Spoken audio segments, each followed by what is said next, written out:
Hello, everybody. Welcome to a new episode of the AV Speaks Music podcast. It is the 17th of March. I'm recording this a little bit later than I usually do, but we're here nonetheless, starting right now. Thank you all for joining in. Um, I hope you all. I just want to thank you all. The last podcast right now is the most listened to podcast that I've had, which is great. It's the one I had Mikey as my guest. If you missed it, I would definitely say go check it out. We talked about some good music. If you're into like some chill folk, blues rock, alternative rock, any of that stuff. Definitely go check that out. And I am excited. Because I want to keep bringing guests onto the show. But anyway, I digress. This week, um, we are going to be talking about deluxe editions of albums and how I feel about them. I know that might not be as fun, but hey, it's my podcast. I can do whatever I want. Um, but anyway, we're going to start this podcast like we start off every podcast, and that is with what I've been listening to this past week. And I'm going to be starting with this podcast. I'm going to be using last.fm as kind of like my guide of going back and looking at like, oh, what did I listen to this past week? What were the big things I listened to? And if you want to, you can follow me there. www.last.fm/user/virice5 VIRICE5. You can follow me. You can see what I'm listening to in the moment. You can see what my favorite artists have been, what I've been listening to a lot of within the past week or the past month. It's really cool and it's fun because it helps you can track what you're listening to, and it will suggest things based on what you've been listening to, which is pretty cool. Before I dive into the suggestion part of this music service, I just want to keep using it and like put in like the artists I like to listen to and like, show that I've listened to it before and all that stuff. But yeah, it's a nifty little thing. I would say definitely go check it out. You can make your own. Follow everybody's music listenings. But anyway, what I've been listening to this past week, the top artist the past 7 days has been Colony House. I can't get enough of Colony House. I just recently bought the album Only the Lonely. Like I actually own it now. I'm not just listening to it off of Spotify. So I've just been putting some more listens, and every time I listen to that album, it's super good. I just have there's literally only one complaint I have for the album, and that's the fact that the song "The Road" is on it. And yeah, I don't know. I don't understand what that song's doing there, like whatsoever. Just like because it would make sense if the song led into another song, but it doesn't. It just cuts off abruptly and goes into the next song on the album. I'm just like, why is this even here? It doesn't fit anything to this album. Whatever. The rest of the songs are fantastic on the album, and the rest of the album flows fairly well. It's just like that's like halfway through pretty much. So like, why is this here? But anyway, the rest of the album is fantastic. If you haven't listened to Only the Lonely by Colony House yet, I would definitely say go listen to it. I'd say right now it's actually my top album of 2017, and we're 2.5 months in. It's good. It's a good album if you like indie rock. Also, right up there with Colony House, I've been listening to a lot of Citizens and Saints.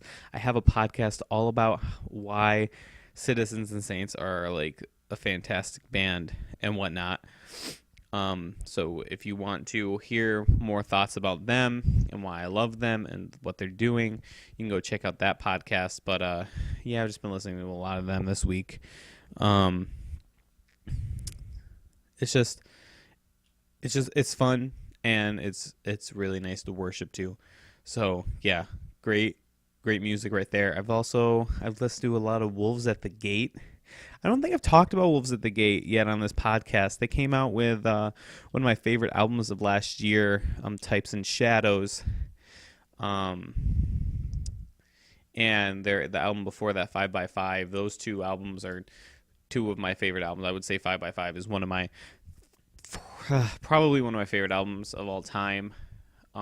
If not, it's pretty close. That's a great album. They're just metal hardcore act with thoughtful and meaningful lyrics.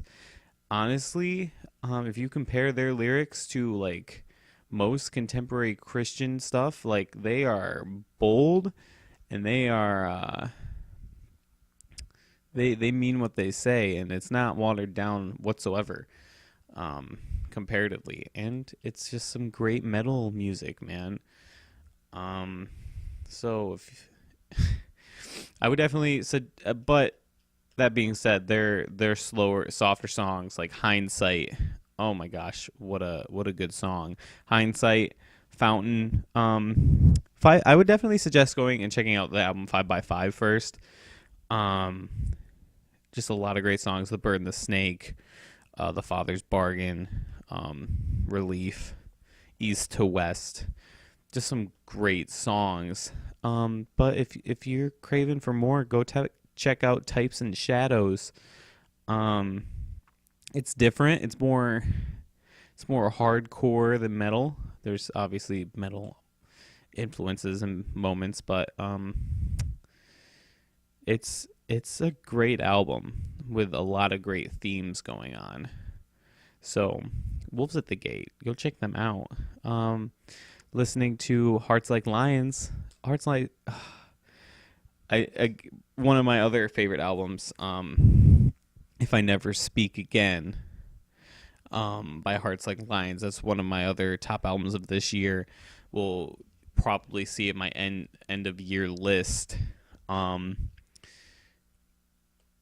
Just some nice alternative indie rock, and I've been diving deeper into the lyrics, and it's really honest. And it's fun.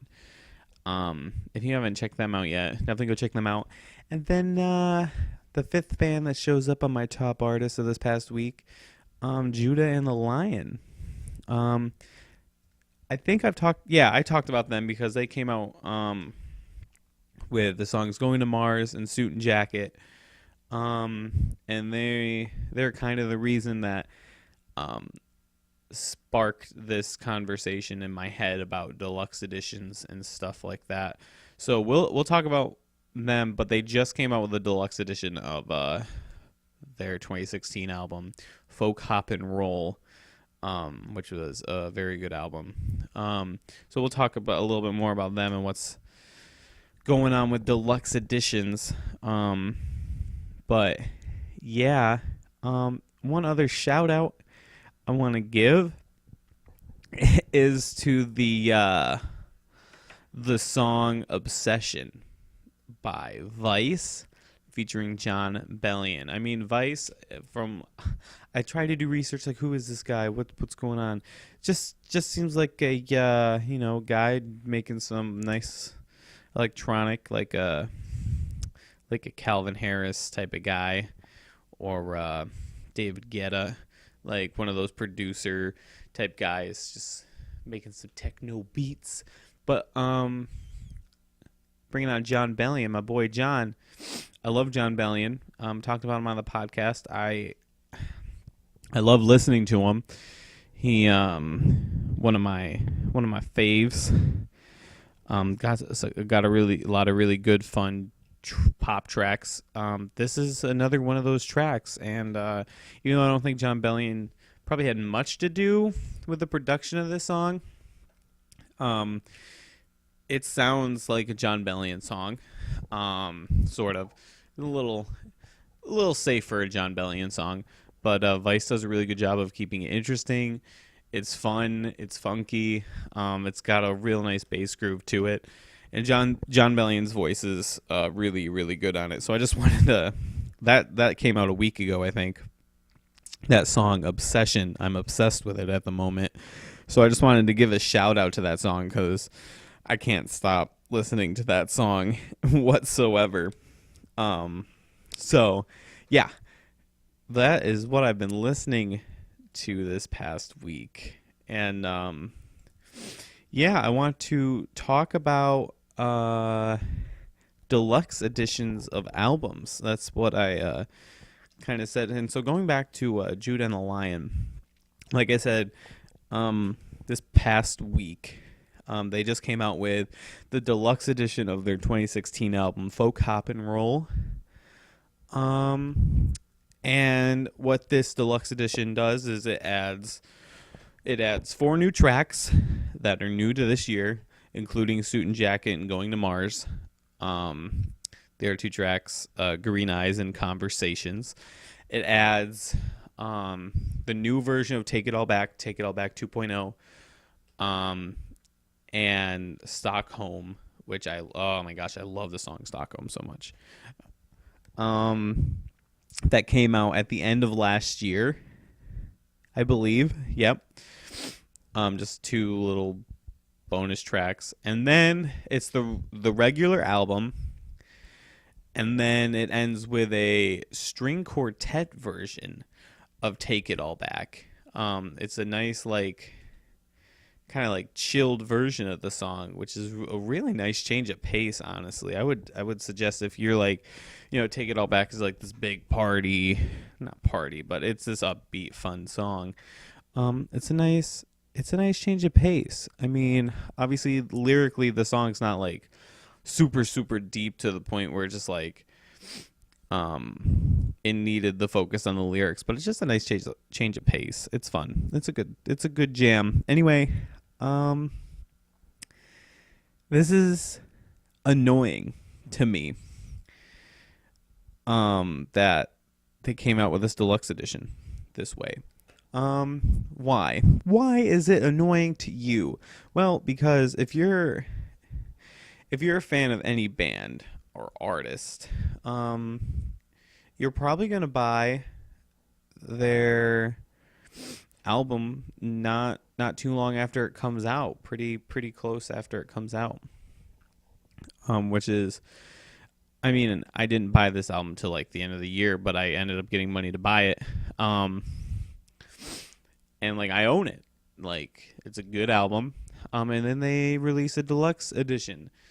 And now I kind of got to go back and buy all the songs that I don't have, which isn't a problem necessarily, but the price point is the problem. I'll probably be paying more for the regular edition of the album, and these extra new songs I'll probably be paying more than if I just bought the deluxe edition itself. Maybe this is just me whining a little bit, because I should be grateful. I should be grateful that Jude and the Lion and other artists just come out with some new songs, and these songs are very good. I mean, I love the song Suit and Jacket. Just before recording this, I listened to Green Eyes again because that's just it's a fun song. Conversations is good. Going to Mars. Going to Mars is probably my least favorite out of those 4, but all good nonetheless. Like I said, I love the song Stockholm. So like, I should be grateful.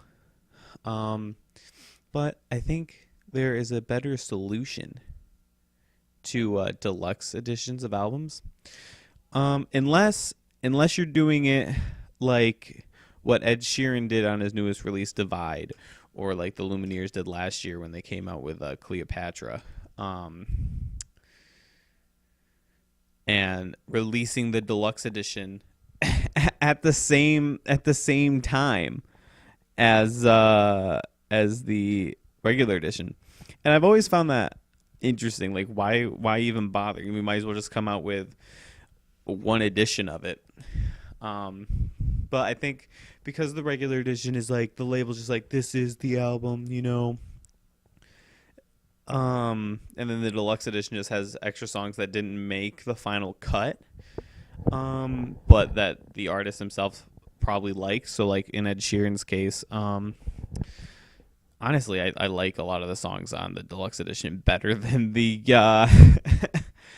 better than the some of the songs on the regular edition, like Nancy Mulligan and Baby by Yay. I'm sorry if I butchered that. I totally butchered that. Oh my gosh. But I like those songs better than like some of his slow ballads on the regular edition. Just like, why didn't these songs make the cut? And they're interesting. They're different. They're a little bit more out there. For Ed Sheeran, it's just like, why didn't these make the regular edition? Why didn't you just come out with one edition of the album, that being the deluxe edition? Just not call it the deluxe edition, just call it Divide. I don't understand it. I mean, it's whatever, I guess. I mean, usually deluxe editions come in two forms. One, like in the Ed Sheeran's case, or the Lumineers, where just a bunch of B-sides, songs that didn't make the cut for the regular album, but they still want to release them to the public. Or like Judah and the Lion, Judah and the Lion's case, where they wrote some new songs and they don't have enough new songs for a new album. They just recently came out with a new album or something. So like, let's just package it with the album we just put out and make a deluxe edition. I understand, but I think there's a better way of going about this if you're going to do the latter, like Judah and Lion. And I think you can still come out with a deluxe edition, because I think something like that is good for new fans. I think it's good because you can see, you see like, oh, they have a regular, oh, but they have a deluxe. I might as well just get the deluxe edition. It's probably $1 or $2 more. I'll get more songs from this band that I just discovered that I just like, just now getting into. And it's just less cluttery, for Spotify. But I'm not even going to talk about Spotify, but, what they could do is they could still come out with a deluxe edition, but the songs that are new, they could also just release an EP form. Kind of like what Run River North just did. So they came out with an album last year, Drinking from a Salt Pond. One of my favorite albums from last year. I talked about it on an earlier podcast. You can go back and find that. But at the beginning of this year, they came out with a Superstition EP, which is a bunch of B-sides that they still really love, that they wish would have made the album. Or I don't know if they wished it would have made the album, but should have made the album. That they wanted to release to the public. So they just made an EP for all those songs. And it's like 4 or 5, 6 song EP. With some great tracks: Superstition, Salt Pond, 7, got an acoustic version of Mr. Brightside on there. Yeah, it's great. Acoustic version of 29.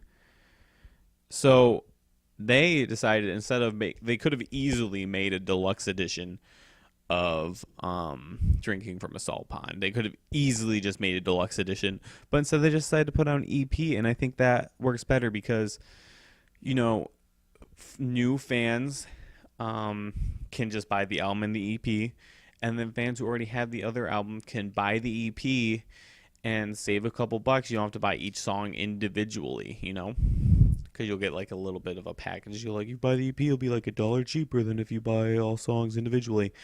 So, this is just me ranting about how I want it to be done. Is it going to end up working like that? No, because record labels just want to make their money and stuff like that. But, I thought I'd talk about it because Why the heck not? Um, so last weekend we're gonna change the subject here. Last weekend I went to Cleveland. Why did I go to Cleveland? Well, I went to Cleveland for a concert. Heck yeah. I went and saw the Lumineers in Cleveland this past weekend. I can't believe it's already almost a week since I went and saw them. Man, what a show. I just wanna give props to the Lumineers on this podcast for, not like they're gonna hear it, but just for putting on such a fantastic show. They sound just as good live as they do like recorded. Like, you know, those artists where it's just like you hear them on the recording, they're like, oh yeah, this is good, and then you hear them live, like that sounds like he sounds just as good, because some artists don't sound the same live, and I'm like, it's understandable if you don't sound the same, but don't sound good live. Like, yeah, like I've seen a couple videos of Bastille live. Um, Not the best live. I mean, some great tunes there, but not the best live. Anyway, just want to give props. If you like the Lumineers and you get the chance to go see them, go see them. They're actually going on tour with U2 next. I don't know, like in the next coming month or something. Like, that's insane. U2 and the Lumineers. Like, what the heck? You know how great of a show that would be? Be fantastic. I think I also mentioned a couple weeks ago I went and saw Switchfoot and Reliant K in concert. I might have mentioned this again. Two bands who just put on fantastic live shows. Obviously, I'm a little biased because Reliant K is like my favorite band in the world, but they sound really good live, and I just love every single one of their songs. So like, it doesn't matter if they sounded like crap. I would still love it. But Switchfoot also puts on a fantastic show. I love John Foreman's voice, lead singer of Switchfoot, and it sounds fantastic live. Plus, it's just so much fun. Live shows are just so much fun. In May, I'm going to see the one and the only NF, rapper. Be my first ever rap show. That's a lie. It'll be the first ever rap show that like I wanted to be there. I went to a show once. It was called Rock the Lakes, and Skillet was playing. Back when I actually enjoyed Skillet. Don't enjoy them as much anymore. Anyway, that's a topic for another day. Anyway, there was it was like an all-day event. So there was artists before them, and there was just a couple of rappers. I'm just standing there like, why? I don't like this. That was before I started to appreciate rap more than I do now.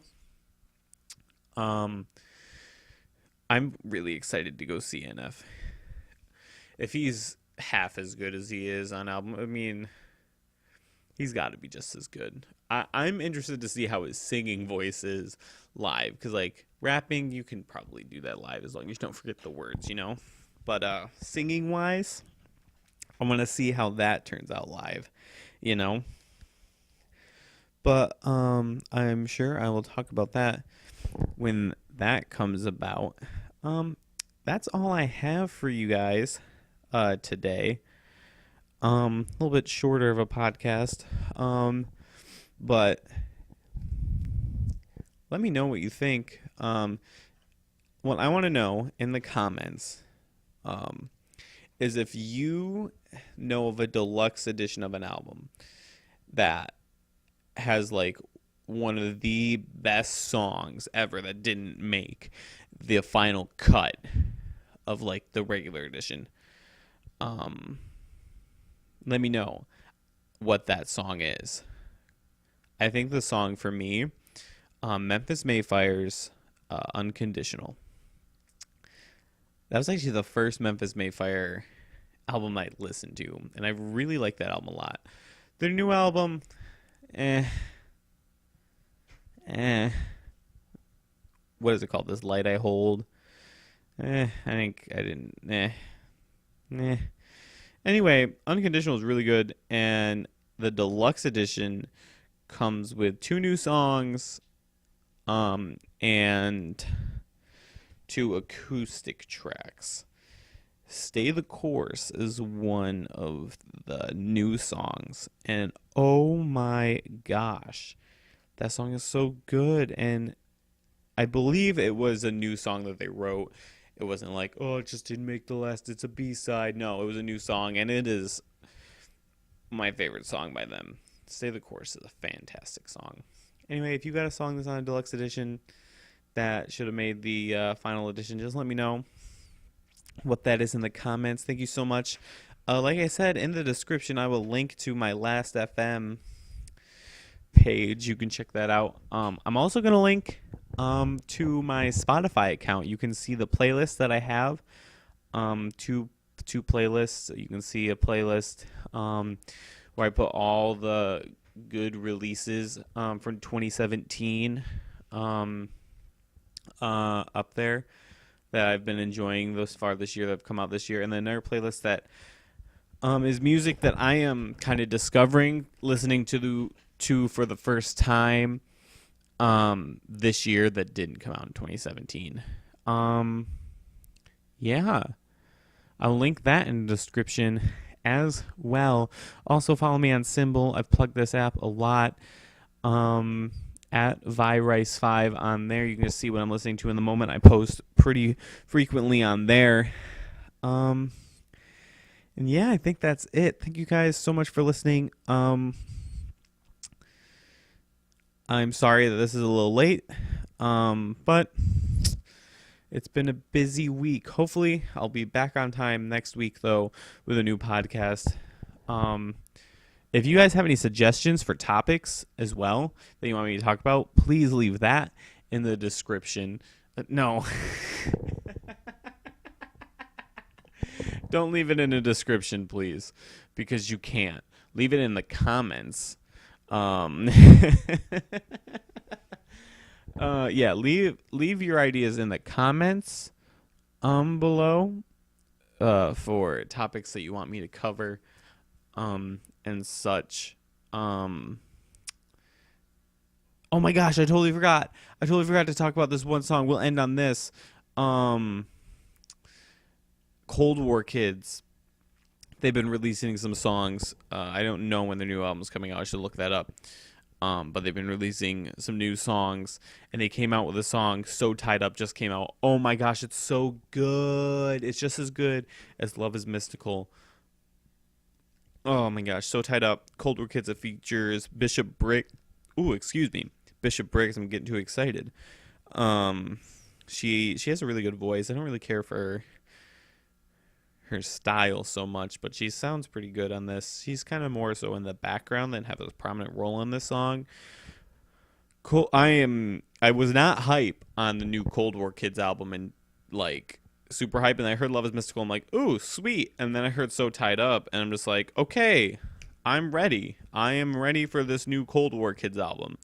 I think it's going to be called LA Divine. So be prepared for that. I'll probably talk about it on the podcast once it comes out. But thank you guys so much for listening. I just wanted to get that out there. I will see you guys next week on a new edition of the AV Speaks Music podcast. Thank you guys so much.